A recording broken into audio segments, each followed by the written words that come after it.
Next, let's talk about a quick background.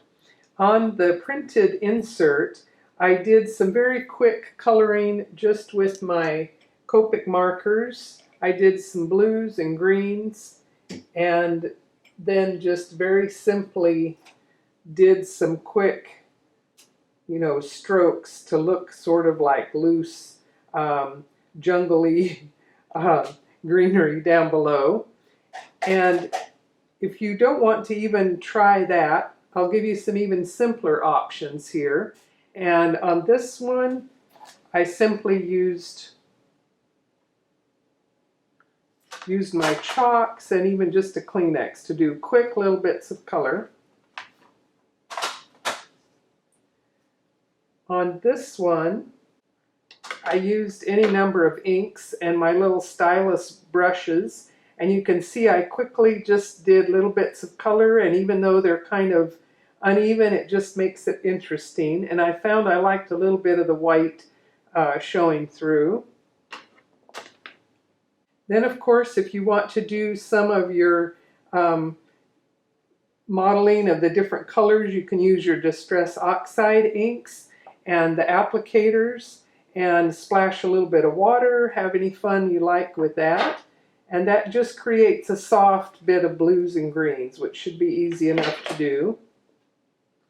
And then another option, I worked with some of my other inks and it did a little bit of spritzing and just got a very interesting bunch of colors. And some of this was just cleaning it up off of the mat that I picked up some fun little random patterns here.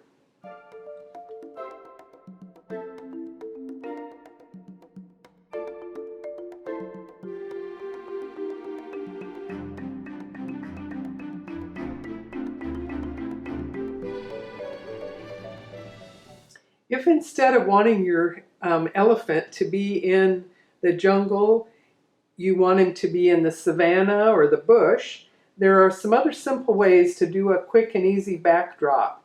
This one here, I did all of these with the Copic markers, but just use the direction of your markers to create some interesting, just simple backdrop.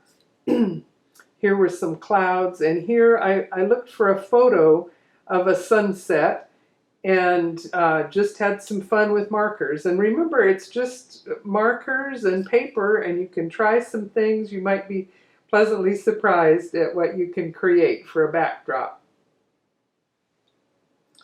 The giraffe set also gives you a nice stamp design of the acacia trees that grow out in the savannas of Kenya and places like that.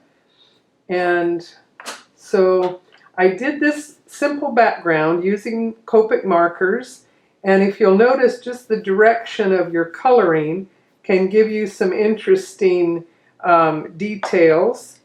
And let's add a little bit more here just for interest down here at the bottom. So this is just kind of light.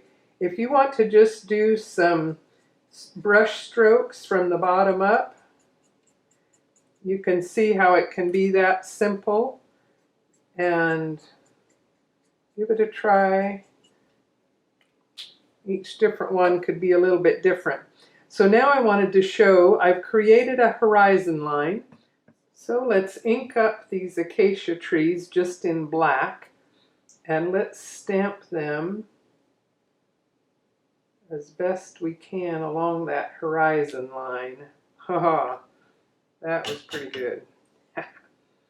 Okay, and then we'll go across this side and see how we do here.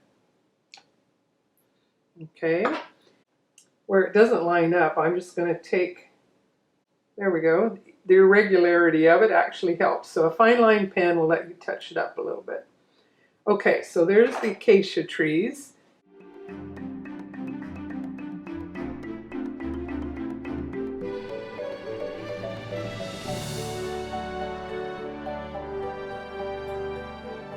The line set comes with a wonderful little grass stamp, and I had done some coloring earlier using the Copic markers, and I just did a real simple background. The clouds are just all funky looking, and that's just the white of the paper, and the direction and colors and just creating a horizon line may be all that you need.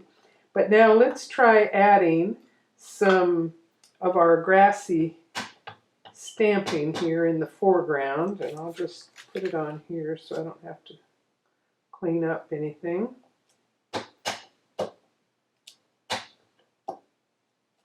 Okay, and this is a stamp that you can just use over and over again to build up all of the grasses. And let's try it with a little bit of a darker color as well. The first was tea dye, and now this is the vintage photo.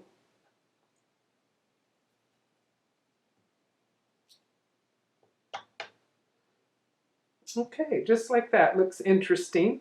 And now I've added some detail that would have been a lot more work to do with the markers. And so now you have some savanna grasses there. If you have the giraffe set, you can also stamp the acacia trees and this on the horizon line.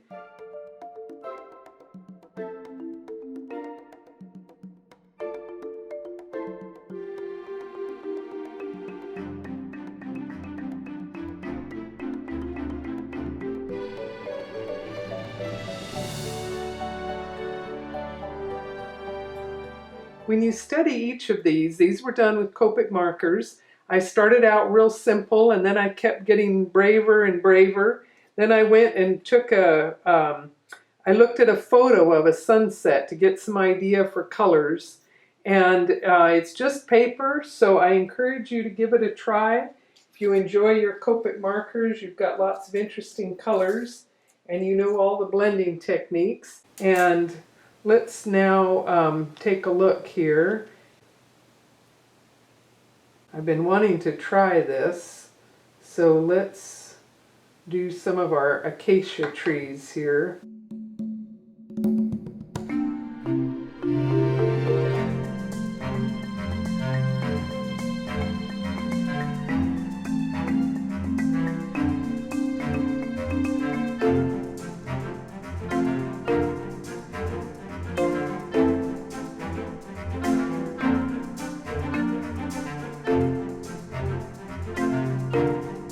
Actually, I think that looks pretty fun, just like that. And you could always touch up a little bit between your colors and that horizon line if you need to. But that just sort of blends right in with darker colors.